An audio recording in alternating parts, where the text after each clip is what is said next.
época se dizia que o senhor queria ser candidato a presidente da República e que o Bolsonaro estava com ciúme. E que o senhor também não seria uma pessoa tão confiável a ponto de ajudar o Flávio Bolsonaro a se livrar da rachadinha na Alerj. Então o senhor acha que não foi isso? E o Bolsonaro me chama para viajar para a Argentina. O governador, viajei no avião presidencial com ele, eu de frente para ele no avião presidencial. Então isso eu acredito que o presidente Bolsonaro tenha plenamente tranquilidade de dizer que bom que prenderam o assassino de uma parlamentar. Tudo isso foi uma trama ardilosa que começou no gabinete do Cláudio Castro. Gostaria que você contasse. Conta aí o que aconteceu, essa trama. O Garotinho, você já viu em algum momento da história a esquerda se unir à direita da forma como foi aqui no Rio de Janeiro? Como que a gente pode imaginar que esse processo foi um processo minimamente justo? Esse processo foi um acordo, um grande acordão para... Mas vem cá, o senhor disse que houve uma trama dentro do gabinete. É isso, nós vamos falar agora. É isso que eu queria saber. Mas é importante dizer que foi um acordão e tudo isso começa no gabinete do vice-governador. Cláudio Castro. Cláudio Castro, né? Vice-governador Cláudio Castro. Foi o grande beneficiado de toda essa história e o sujeito que agora, né, demonstrou a situação que está o Rio de Janeiro na mão dele. Então, veja, o Cláudio Castro, isso está no relatório da ABIN Paralela. Depois eu vou te mandar a página do relatório da ABIN Paralela, onde está descrito, né, o modus operandi que ocorreu para poder contaminar o presidente e o senador Flávio Bolsonaro contra mim. Que foi o começo da retirada da minha base de apoio da Alerj e foi a pressão que veio do Palácio do Planalto para afastar o governador.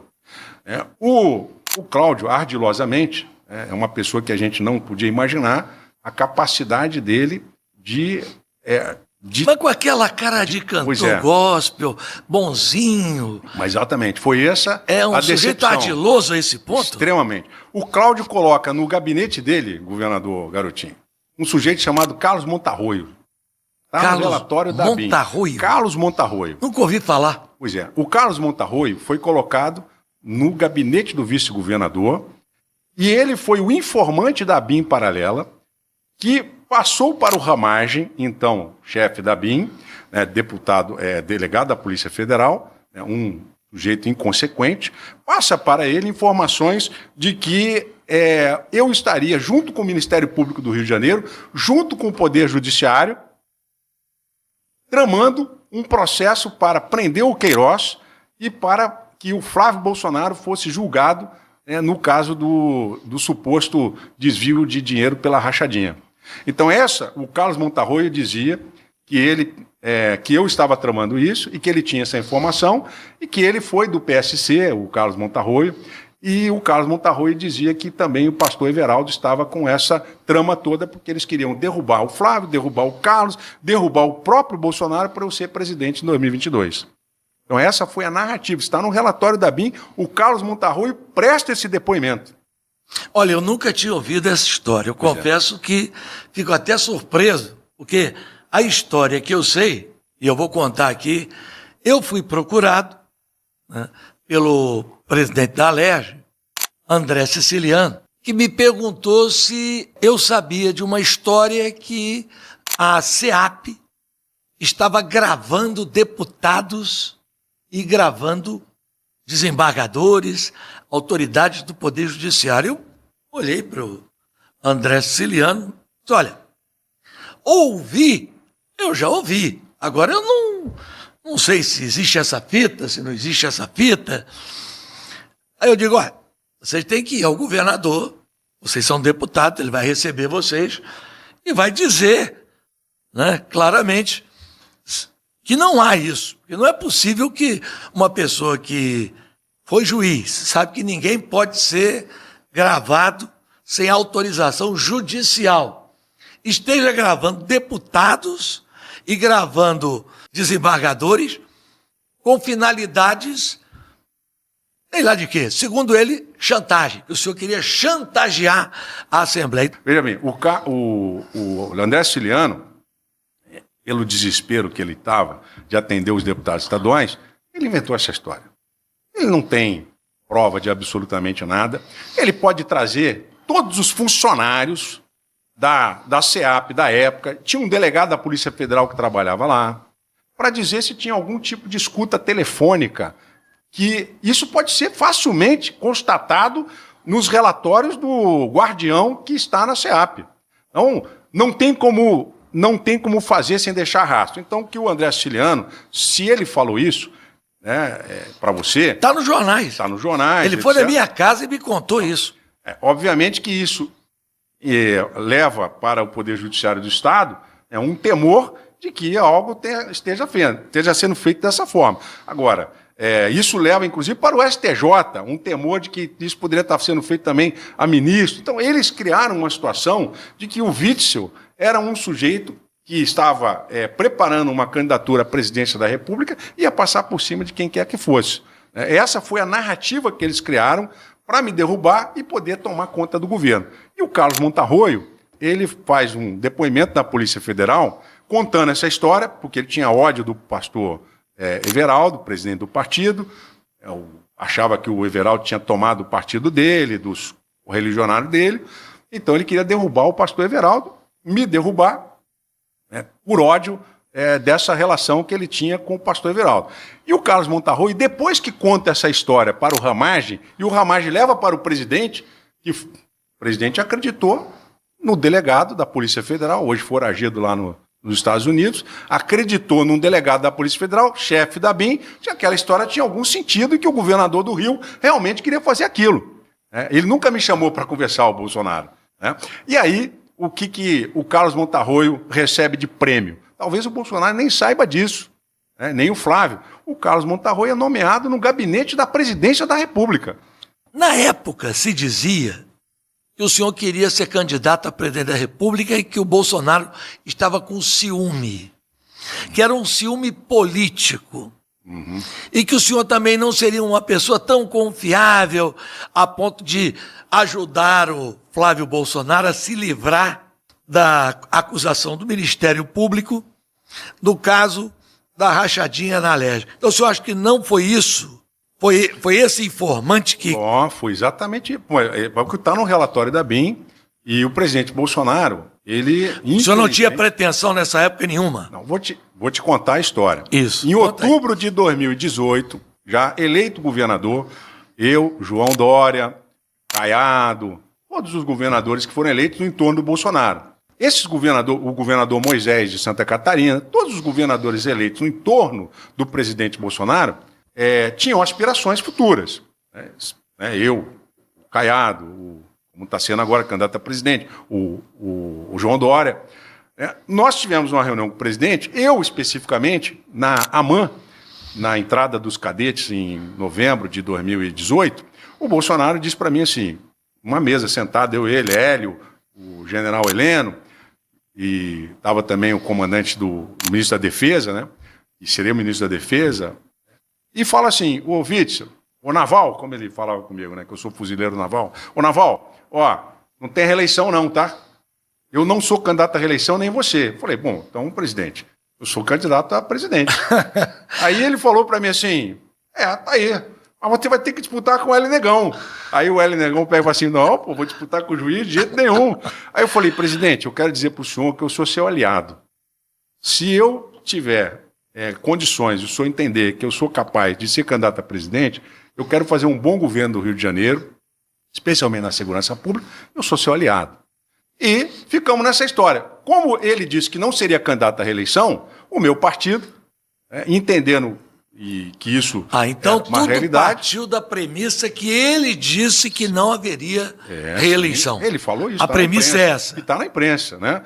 Quando o Bolsonaro, quando o pastor Everaldo, o partido, né, o PSC, lança a minha candidatura, minha pré-candidatura à presidência, não fui eu, não. O governador do Amazonas, né, o Wilson Lima, numa convenção partidária em 2019, lá em Brasília, ele lança meu nome. Não, nós temos que ter um candidato a presidente em 2022 e quero que seja o Wilson Witzel. O presidente, o governador do Amazonas, que era do meu partido. E isso, obviamente, chegou no Bolsonaro, todo mundo ali me aclamou presidente de honra do partido, e o Bolsonaro me chama para viajar para a Argentina. Eu Fui governador, viajei no avião presidencial com ele, eu de frente para ele no avião presidencial, fomos para a Argentina e ele falou assim, Naval, seguinte, o senhor está me pressionando aqui, eu sou candidato à reeleição. Falei, presidente, afirmativo, eu sou candidato à reeleição a governador do Rio de Janeiro. Aí, a caterva, a súcia, a máfia do Rio de Janeiro, que já não aguentava mais, né, a minha presença como governador, porque não atendia o interesse deles, resolveu, aí sim, tramar o golpe que aconteceu em 2020. Eu ouvi de um interlocutor próximo do Bolsonaro que o senhor estava tentando incriminar o Bolsonaro através de um porteiro que teria sido ouvido, né, o porteiro do condomínio onde mora ainda a família Bolsonaro, que isso teria sido uma pressão sua junto à Polícia Civil. Existiu isso ou não existiu? Governador Garotinho, veja bem, tudo que é falado não é provado. É uma grande, é uma grande injustiça comigo. As pessoas falarem pelas minhas costas, por que não vai ao Poder Judiciário? Por que não formaliza uma notícia crimes? Né? Por que as coisas não são claras? Né? Então, veja, isso aí que você está falando... Só para ilustrar o que o senhor está dizendo, no caso do Sérgio Cabral, fiz uma notícia crime ao Procurador-Geral da República, listando as pessoas envolvidas em corrupção, os nomes completos e os crimes que eles teriam praticado. É assim que deve proceder um homem público quando faz uma acusação. Então, veja bem, a história do porteiro. Eu disse ao presidente Bolsonaro, sempre falei a ele, que queria combater o crime organizado, doa a quem doer. Eu tenho absoluta convicção, pelo que eu já vi, e não tenho profundo conhecimento, mas tenho absoluta convicção de que Carlos Bolsonaro, o presidente Bolsonaro, não tem nada a ver com o assassinato da Marielle. E também acredito que o Brasão também não tenha. Tá? Acredito que está cometendo um grande equívoco, pelo pouco que eu li dessa história. Acompanhei de perto. A determinação para prender o Lessa e o Queiroz foi minha.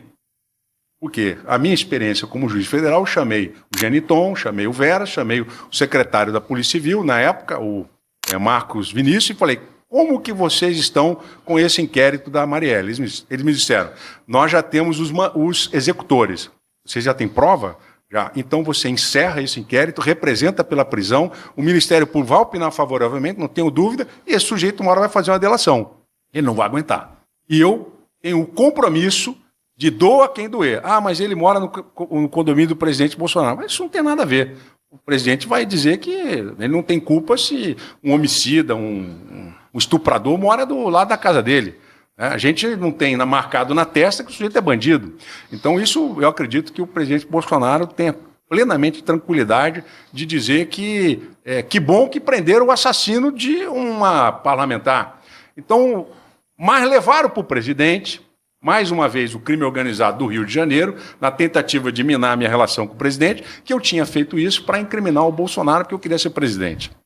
Essa é a história que você está narrando aí. Aí, no meio da investigação, aparece o porteiro. E uma coisa me foi curiosa, o governador Garotinho.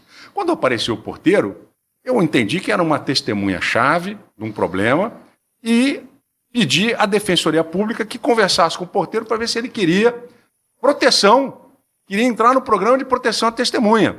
E me chamou a atenção que ele não queria entrar no programa de proteção à testemunha. A minha experiência como juiz federal chama a atenção a conduta dele, porque alguém que está fazendo uma acusação dessa não quer ser protegido, alguma coisa estranha está acontecendo. Esse sujeito, até hoje, não tem uma explicação convincente de como esse sujeito aparece, presta depoimento. A Polícia Civil diz que ele foi contactado para prestar um depoimento porque o nome dele apareceu no celular da esposa do Lessa, dizendo que o porteiro sabia aonde que o Queiroz pediu para entrar, que seria na casa do Bolsonaro. Então, essa narrativa toda que foi criada, aparece o porteiro numa investigação da Polícia Civil sem a minha interferência, e o porteiro menciona essa questão do Bolsonaro, e isso é levado para o presidente Bolsonaro como se eu estivesse fazendo uma armação para poder incriminar o presidente Bolsonaro. E eu jamais participei disso. jamais interferir na prova, disse isso ao Flávio Bolsonaro, disse isso ao presidente. Na ocasião que eu estive com ele em Brasília, eu falei, presidente, eu jamais faria algo para prejudicar o senhor. Mas eu acho que se essa questão for para o Supremo, o senhor tem a oportunidade de liquidar com a fatura no Supremo Tribunal, para mostrar definitivamente que isso é uma história estapafúrdia. Dizer que jamais esse sujeito foi para sua casa, resolver de vez, botar uma pá de cal nessa história. E a súcia, a máfia do Rio de Janeiro, sabendo que eu seria candidato à reeleição, eles estavam desesperados para me tirar do poder. Então, todas as oportunidades que eles tiveram para poder envenenar o presidente contra mim, o Flávio Bolsonaro contra mim, eles fizeram. O Porteiro é mais uma dessas histórias. Sendo que o presidente estava fora do Brasil... Onde é que está esse Porteiro hoje? Pois é, cadê o Porteiro? Onde é que ele está? Pois é, só serviu para isso. O Porteiro só serviu para poder envenenar a minha relação com o presidente. Carlos Montarroio foi usado para envenenar a minha relação com o presidente. Então, essas são duas situações que geraram uma insatisfação, tanto nos deputados, no presidente. Essa fala do André Siciliano de dossiê provavelmente também causou um desconforto no Poder Judiciário do Estado, nos ministros do STJ. Ou seja, eles tiveram que fazer uma grande articulação, garotinho. E é impressionante para poder me tirar. Um governador eleito, com quase 5 milhões de votos, que combatia a segurança pública. Eu quero lhe fazer outra pergunta sobre um personagem. Só uma coisa aqui que você tem que lembrar. Quem assina meu processo de impeachment é a deputada que é denominada madrinha da milícia, porque eu não deixava interferir na nomeação do comandante do batalhão lá em Santa Cruz. Milícia do Zinho. Que foi presa no meu... A Lucinha, milícia do Zinho, que foi presa no meu governo. É isso. E ela que assina? Ela assina o processo de impeachment, ela se empodera. O crime organizado se empoderou quando coloca o governador e juiz federal para fora do governo. Agora nós mandamos aqui, a Lucinha dá essa declaração. Presidente Bacelar, nós temos que botar esse governador para fora.